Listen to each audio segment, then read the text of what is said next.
Good evening, good morning, whatever it is for you. I love it. My name is Judy Matejczyk, and I'm a certified life mastery consultant with Life Mastery Institute. Mother Mouse was leading her three children through the house. Then all of a sudden, they come around a corner and they see a cat. The cat looks hungrily at the mice and starts slowly walking toward the mice, revealing its sharp teeth. The mother mouse, in an effort to protect her children, backs up, raises up on her legs, and says in as loud of a voice as she can muster, "Woof, woof, woof." The cat gets scared and runs off. The mother mouse turns to her little babies and says, "Now, children, never underestimate the power of learning more than one language." Now, there's this language of success that we're going to be looking at today. And it's a language of creating the results you want. And once we consciously understand what that language is, we can apply it to any area of our life that we want to improve. Now, how many of you have some goal you'd like to achieve? Or some area of your love to improve? Fantastic. And how many of you have ever achieved a goal or dream in your life that when you first had that goal, you didn't know how you were going to achieve it? All right, great. Well, that proves my point. First, that we're all capable of much more than we know. What I've learned during my many opportunities in speaking to different groups and organizations is that often our dreams and goals are born out of the challenges we're facing or the pain we're currently experiencing. Now, how many of you currently have a challenge that you're experiencing? You know, some area of that life that's causing you pain, perhaps with your health or the amount of money you have or the lack of free time. Now, keep your hands up if you'd really love to have that problem solved. You see, we live in a universe that speaks to us through two growth signals, your longings and our discontents. It's that feeling of longing for something we haven't yet created, or that feeling of discontent with current circumstances that sparks us to grow. Now, Dr. Michael Beckwith has a great quote that he likes to says, "To change our life, we are often pushed by pain until we're pulled by a vision." These two energy, the pain of your problem and the burning desire for what you want, are essential for creating new growth, new results. Now, let me share a time in my life where this pain pushed me to make a change. I was 18 years old. And I was living, it was in between semesters, college, my first year of college. And I went down, I had my very first job in a 5 and 10. Any of you remember 5 and 10s? This is in Washington, D.C. Well, I had this compassion. I was working behind the candy counter and with the popcorn, and the kids would come in, and I would feel so sorry for them. I would turn my back, and they would come in, they would take candy. And eventually the manager found out. I was pulled into the office and I was fired from my first job. Well, I left there so discouraged and so, I didn't understand what I was doing. And, I just knew that I was okay, but I needed a change. And that was when a mentor came into my life, my sister's boyfriend at the time. And he said, "Come and work with me at an Easter Seals camp." Well, I had no idea what I was doing, but I didn't know what else to do with the summer. And I went in there and I saw these children. And these were children who had no arms and were autistic and blind. And I went home that night and I threw up. I couldn't believe that I had that reaction. Well, there was this small voice like, "You have to go back. There's something in here. You have to go back." So I went back and I went back until I saw past that pain and into their hearts. And this led me to know that, oh, this is what I'm supposed to do with my life.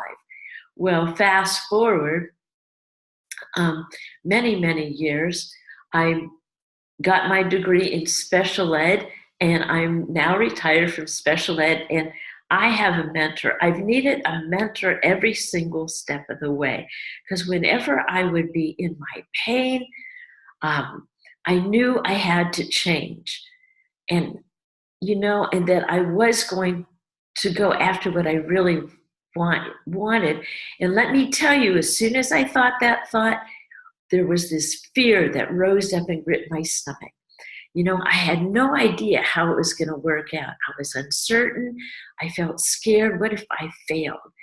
And there was this part of me arguing for why I couldn't and why it wasn't convenient, why it's not going to be easy. But another part of me knew the great opportunities never show up when it's convenient. And it's when it's comfortable. Great things occur on the other side of what's comfortable. Now, how many of you can relate to that? So it was very uncomfortable to go back into that situation. And it was very painful for me to see. But I discovered with the help of a mentor that that part of me that was afraid, that part of me that was there, was won over. I made this discovery that I needed support. I needed a mentor. I needed structure for me to keep going to my dream. So that's when I discovered that there's a beautiful, elegant, reliable, and there's a repeated system for how to turn your dream into reality. What I do now, I'm a certified coach, and I teach these principles in a program called Dream Builder Program. Today, we're going to learn 3 of the 10 success principles to turn your desires into your realities.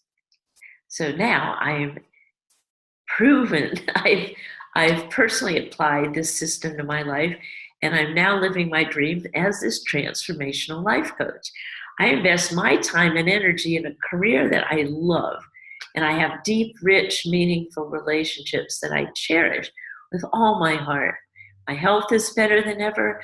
I'm able to serve clients I love and help incredible people like you discover, design, and live into your dream. I absolutely love my life now. So I've been wanted to. Now, in this Dream Builder program, there's 10 principles that'll skyrocket your success if you apply them to your life. Today, I'm going to able to give you 3 of those principles that you can apply right now to create the life you absolutely love.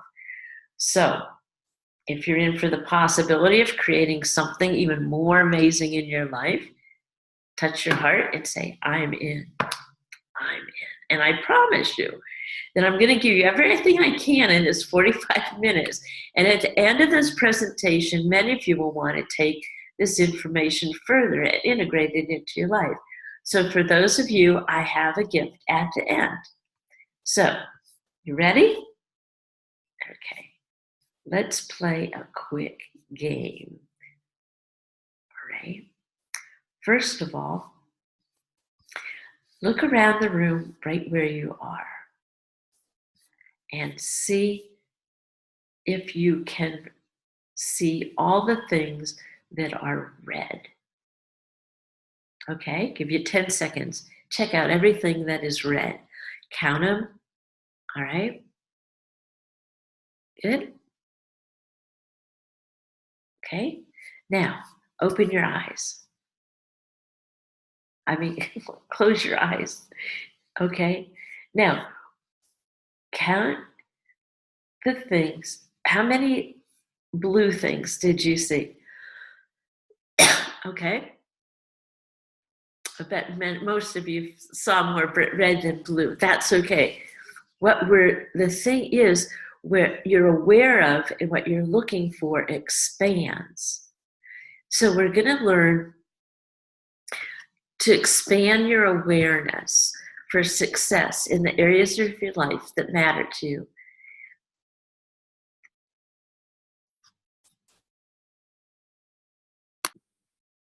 Now, there are 4 major quadrants in your life.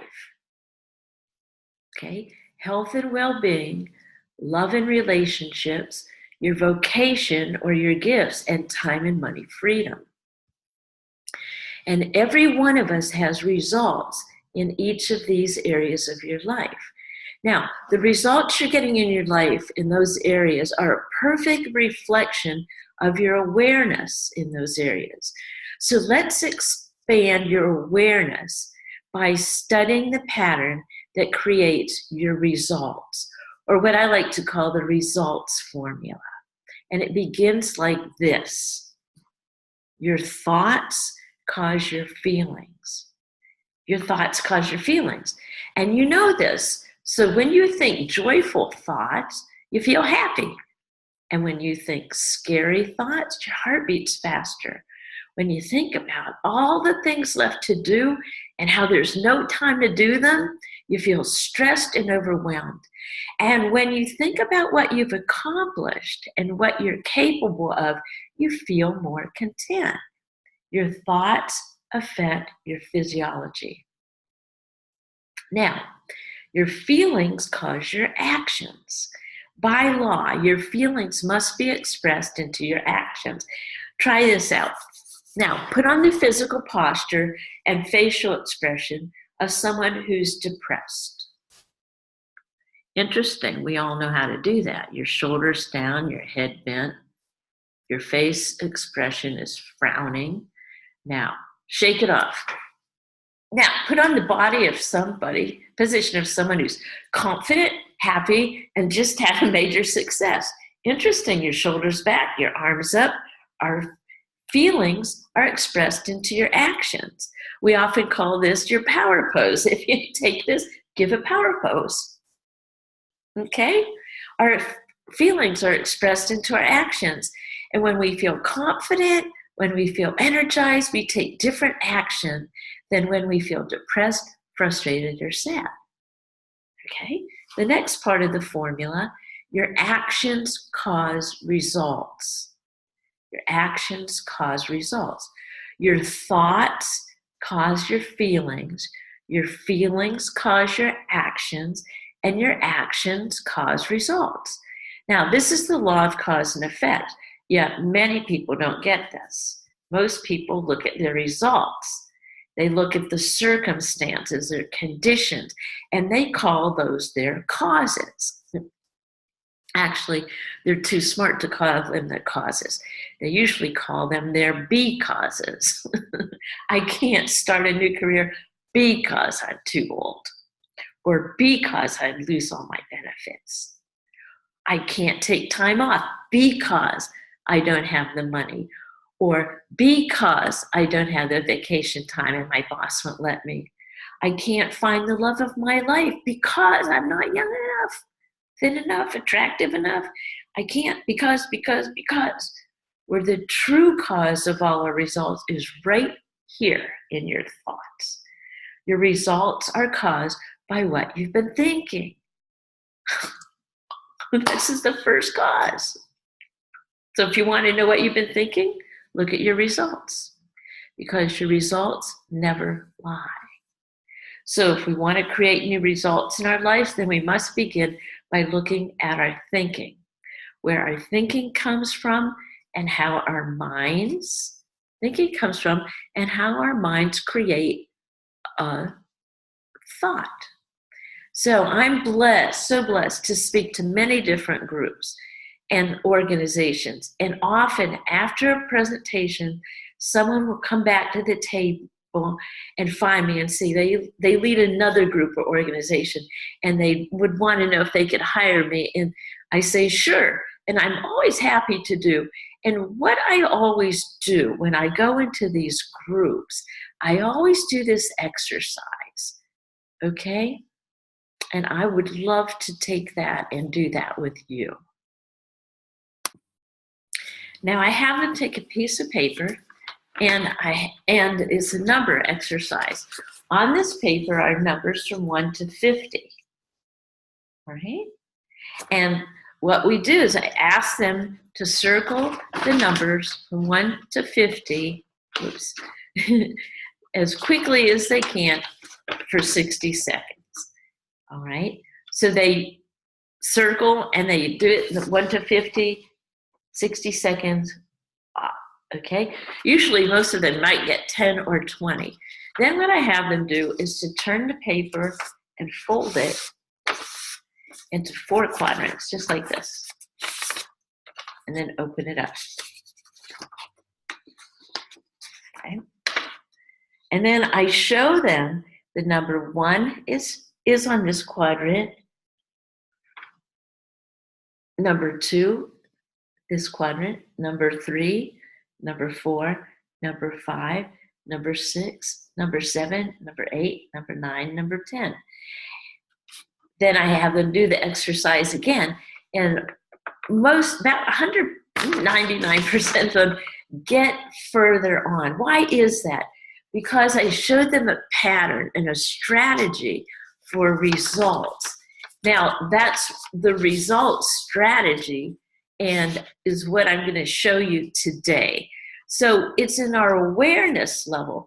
The first is the same piece of paper, but with an awareness level of the strategy on how to do this. So that's what we're going to go through today.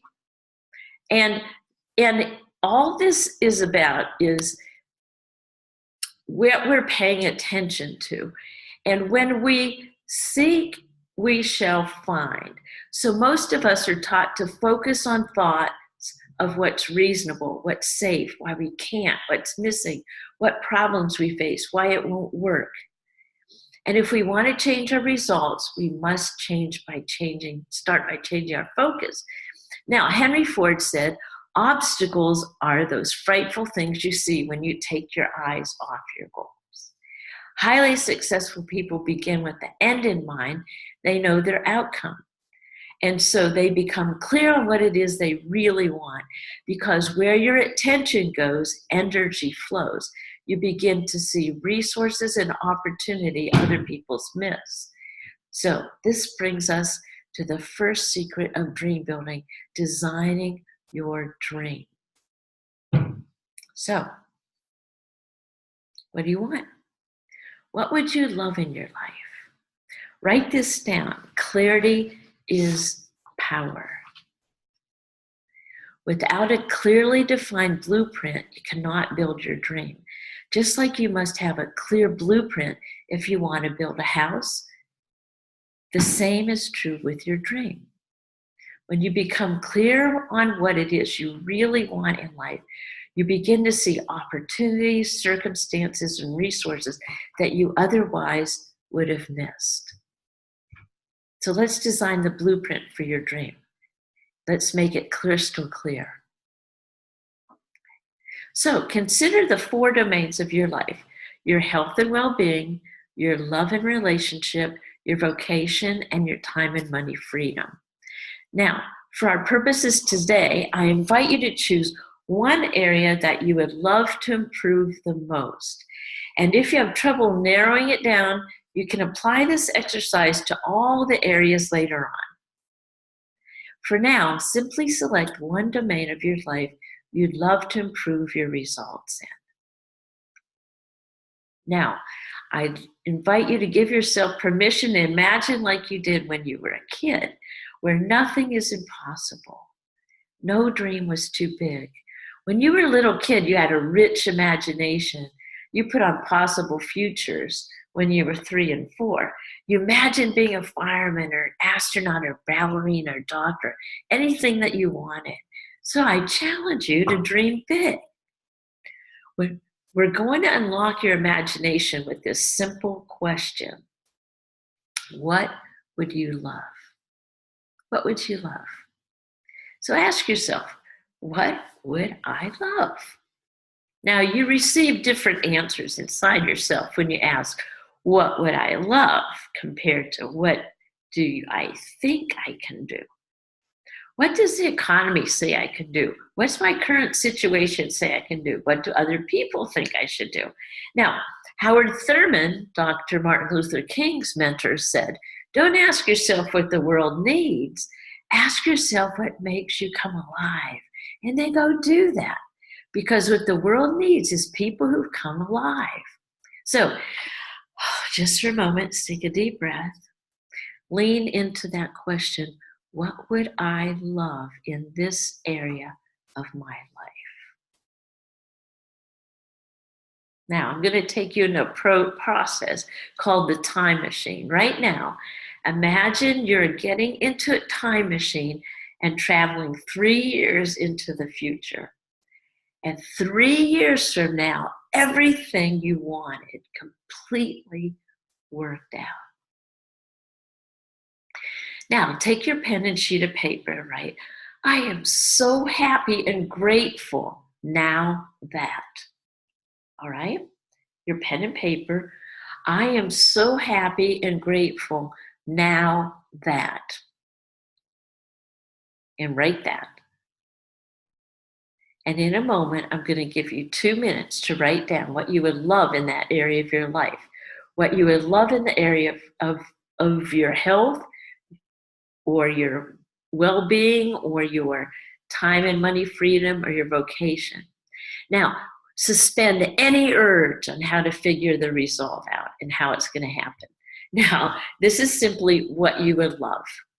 As if someone gave you this whole magic wand and you can create exactly what you wanted. So you want to dream big here.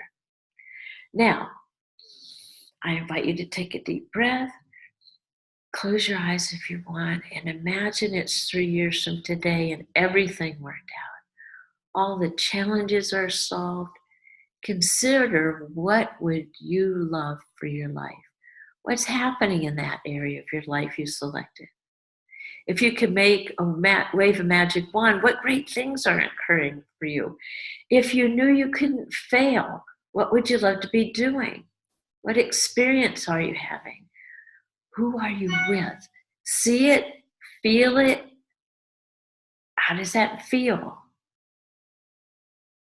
Now open your eyes and we're going to take 2 minutes and write as much as you can, painting a beautiful picture, the life that you're imagining. Okay, go. You can stop the recording. Okay. Write it. All right. There. Now, put your pens down. Nicely done. Now, we're right on our way. This is the beginning of designing the life you would love.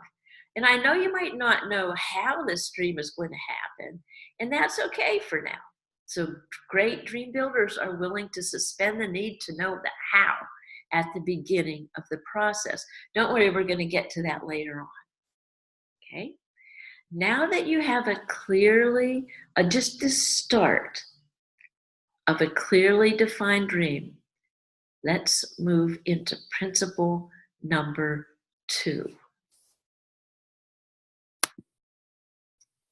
Now, best-selling author and life coach Bob Proctor says, there is a single mental move you can make, which in a millisecond will solve enormous problems for you.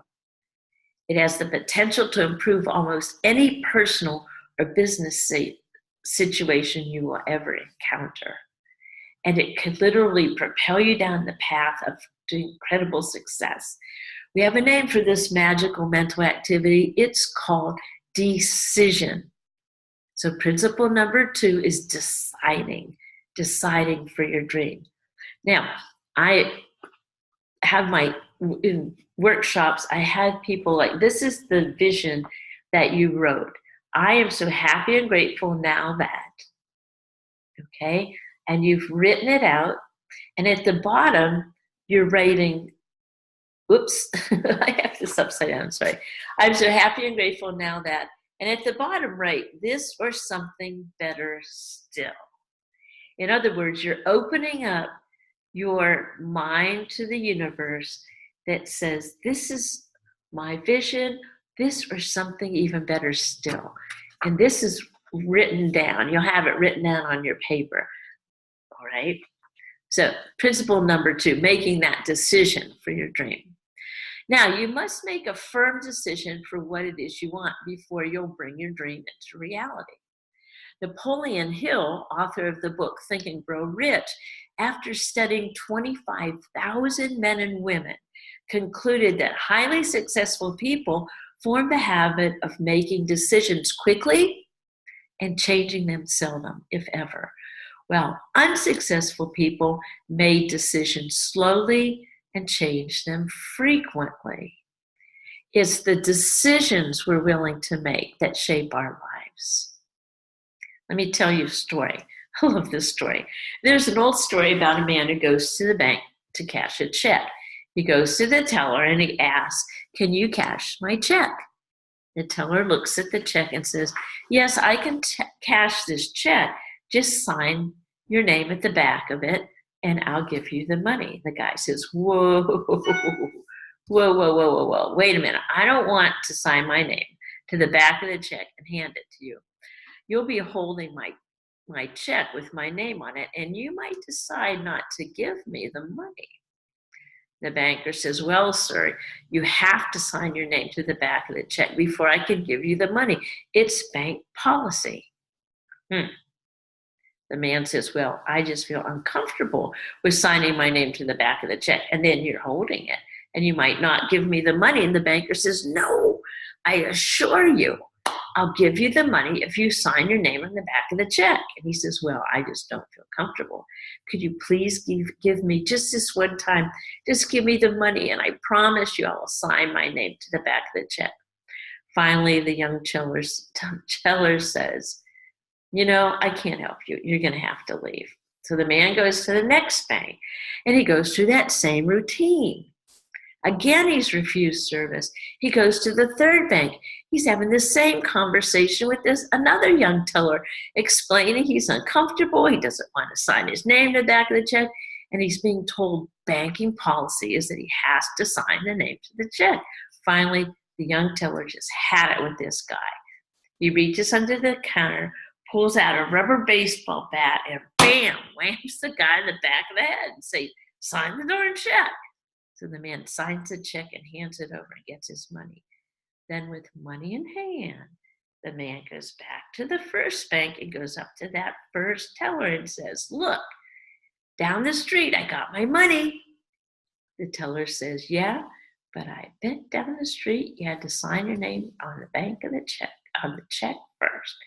And the guy says, "Well, yeah, but nobody ever explained it to me that way." I love that story because I believe that on many levels, that's my story and it's your story. We go to this teller of life, we go to our imagination, we go to our dream, we go to our goal for our business, and we say, "I really want my business to be like this. I really want my income to be like this. I want my relationships to be like this. I want my health to be like this," and we describe it. Then life says to us, "Great.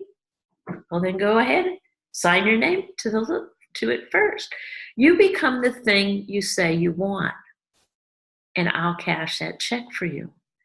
And we back up and say, "No, no, no, no, no, give me the resources first." In other words, when the economy is good, when I have enough business, when I have the money, when I have the time, when I have my relationship, when I have the confidence, when things change around me first, then I'll sign my name to it. Then I'll commit to the thing I say I want. We must be willing to sign our name to the thing we want and take action in the absence of knowing all the steps if we want to have our dream. No new process can begin and no new path can be forged until a decision has been made. But once you make a firm decision, even in the absence of perfect conditions, a whole manner of things begin to occur and rush in to aid that fulfillment. Right? So, what I would love to have you do, take that paper, right? That you just did, right? Take that. And on the other side, you'll see, sign and date it. This is a check that I give in my workshops. Put your signature there. Put the date whenever you're listening to that. And make a decision. Make a decision for what you wrote down. Making a decision and deciding. All right. So the first was deciding the dream. The second was making the decision to the dream. And the third dream building principle is called befriending your fear. That's why Dream Builder Principle 3 is befriending your fear. The value of your decisions depends upon the courage you have to make them. Great dream builders require the ability to suspend knowing the how and taking action in the absence of all the answers. When we decide for our dream, there's a part of us that says, yes. And there's this other part of us that rises up and says, yeah, right, that's not going to happen. Or the voice may say, well, how are you going to do that? You've never done that before. Who do you think you are? You don't have what it takes. Now, raise your hand if you've ever heard from that part of you. Maybe you've heard it already during this presentation, right? Now, what is that voice? Now, that voice is the voice of fear. It's that part of you that wants things to remain status quo. And often fear will disguise itself in practicality. Fear won't say, I'm here to kill your dreams. It's too smart for that.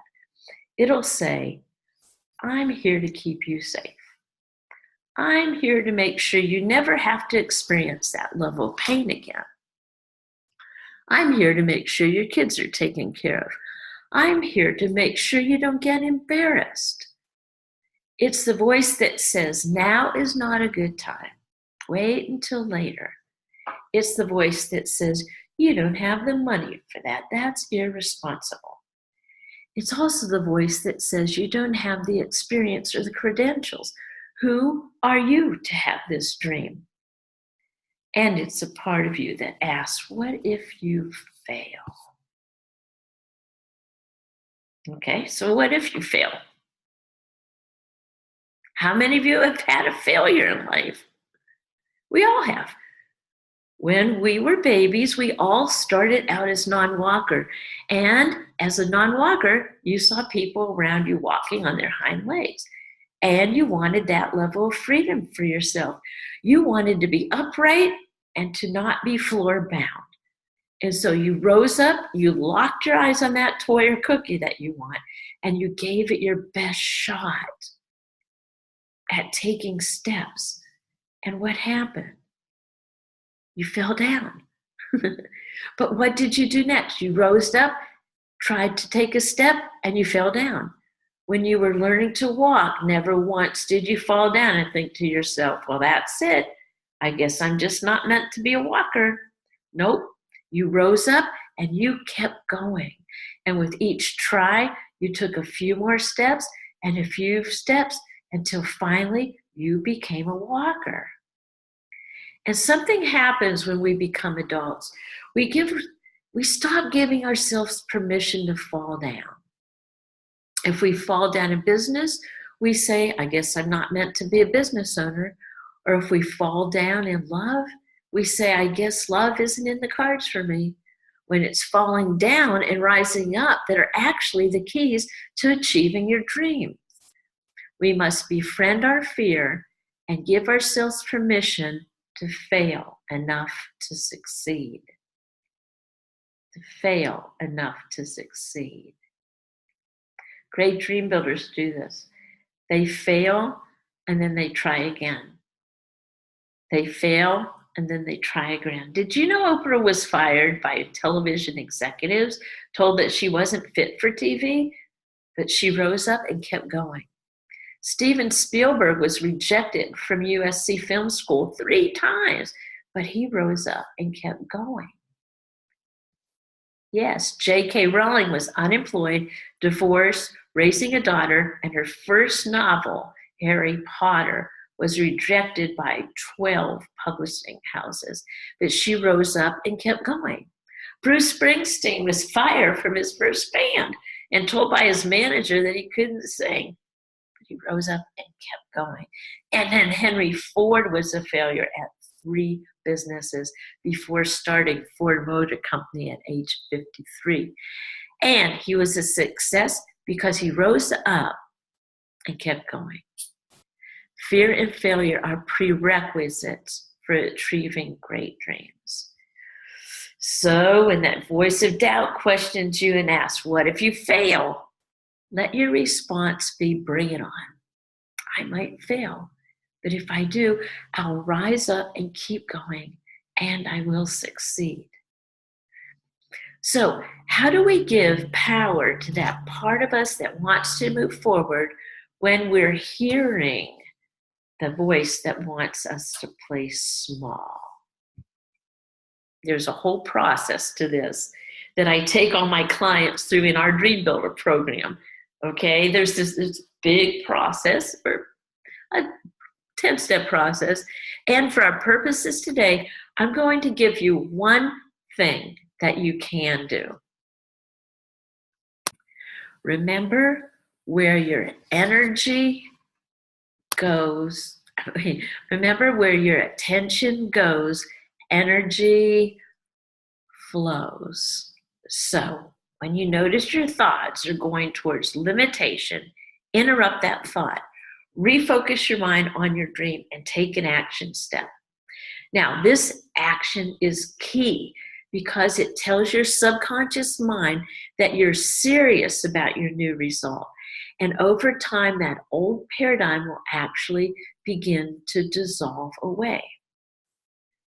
So ask the question, what's one action I can take that would move me in the direction of my dream? And then take that action. So take a look at what you've written down as your dream. Right? What is one action step you can take that would move you in the direction of your dream? Now, don't let yourself off the hook here. There is absolutely some action you can take to start moving toward the life you would love. So what is that action step for you? Okay? Make sure to write it down, at least one action step, and then put a date by when you're going to take that action. Progress is more important than perfection. Progress is more important than perfection. So taking even the smallest step toward your dream will make a difference. The key is to do what you can with what you have from where you are. The choices and actions we take today are ultimately who we become tomorrow. So, just as an example, one of my visions is to have this beautiful, heartfelt Christmas with my family.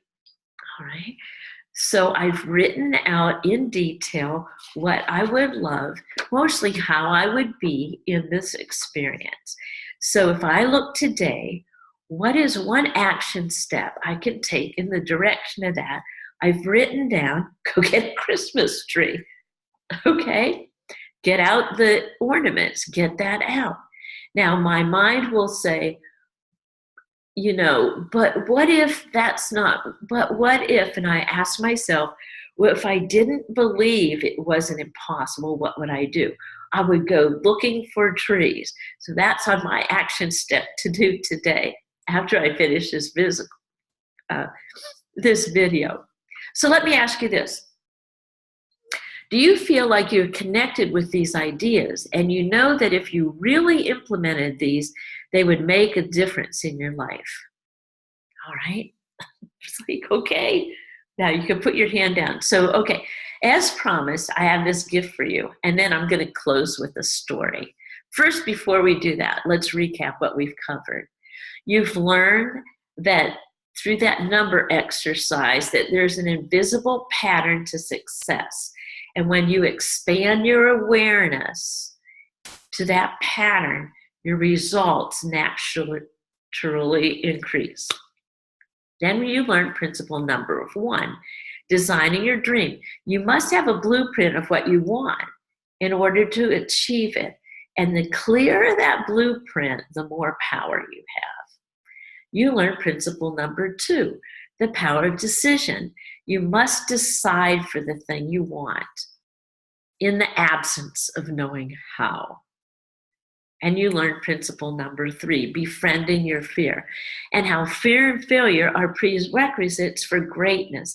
And we must befriend our fear and shift our paradigms if we are to achieve our dreams. Now I'm going to close with a story, but first let me give you this gift. As promised at the beginning of this presentation, I have this special gift for those of you who are ready to take action on your dream. Between my speaking and coaching schedule, I've carved out some time each week for strategy session. Now, strategy sessions are 30-minute phone or Zoom conversations where we get clear on exactly where you are and what you would love to create. And the next most important step you can take that will move you in the direction of your dream. Now, this one-on-one session is valued at $250. Now, some of you who are watching this know that you're ready to invest in achieving your dream. So for you, here's your next step. Some one-to-one time together with me over the phone where we can invest in you, in your dream, and discover the path. And I'm offering you this session completely complimentary at no charge, no investment. It's my gift to you. I love doing strategy sessions. So how many of you are serious about achieving your dream and would love to have a strategy session? All right, wonderful. Here's what we're going to do. Wherever it is that you're watching this, email me, Judy Matejczyk at lifemasteryconsultant.com. I will put that in the comments. Or I'm on Facebook, Judy Matejczyk. Somehow we'll connect, and I'll give you a calendar of when I'm available. Okay, and that way we'll have our talk. Now, I have like 10 of these carved out sessions each week. So my schedule fills up quite rapidly. I coach, I speak, I train, I'm all over. So if you want this, hop on it fast, okay? Make sure to do this before you leave, because these sessions, they really do fill up fast as my schedule is as well. So let me close with this story, and it's a true story about William H. Murray. Now, William H. Murray is known as one of the top 5 mountain climbers of all time, and he's famous for discovering the southern round of Mount Everest, which made summiting Mount Everest possible. So, when Edmund Hillary, the first man to ever summit Everest, wanted to put together a team to try to summit Everest, he went looking for Murray. Nobody had summited Everest at that time, and Hillary said to Murray, "We want you on our team. Each person has to either have the money or raise the money for the mountain climbing expedition." Well, Murray thought, "I'd love to be on that expedition." However, in his writing about it, he said, "I asked how much it was." When confronted with the price, he said he saw no way of coming up with the money. And disheartened, he declined to go, and they went without him. Now, Hillary's team had this great expedition, but they didn't summit Mount Everest. A couple of years later, Edmund Hillary is putting together another expedition and sought Murray out once more. And he asked, "We all want you on this team. Come with us this time." Now, William Murray said, "I did exactly the same thing. I said, 'How much is it?' And when confronted with the price, I said, 'I can't do it.'" Again, the number was more than he believed possible for himself. He declined based on conditions. He declined, they go, and they get further up the mountain. They learn more, but they still don't summit Everest. A couple of years later, Hillary comes to him again and said, "Listen, we're going one more time. And I think we're going to summit this time because the last time when I got off Everest, I turned and looked at her and said, 'I will climb you because you're not getting any bigger and I am.'" Well, when Murray wrote about this in his book called Evidence of Things Not Seen, he said it took all the courage he had. It took every stretch that he could muster, but he caused himself to ask a different question. Instead of asking, "How much is it?" this time he asked, "How much is the deposit?" William H. Murray wrote, "When I was told the down payment, I knew I could get that amount of money, but I had no idea how to come up with the rest. The down payment wouldn't get him all the way up Mount Everest, but he said, okay, and he put the down payment down anyway." He said later in his writings about that moment, absence of evidence is not evidence of absence. Absence of evidence is simply absence of awareness. Now, you have a Mount Everest level dream, and perhaps there's no clear path at this point.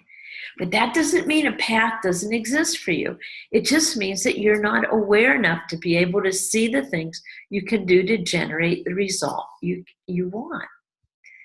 In Murray's book, there's another very famous quote by him where he describes what happened for him.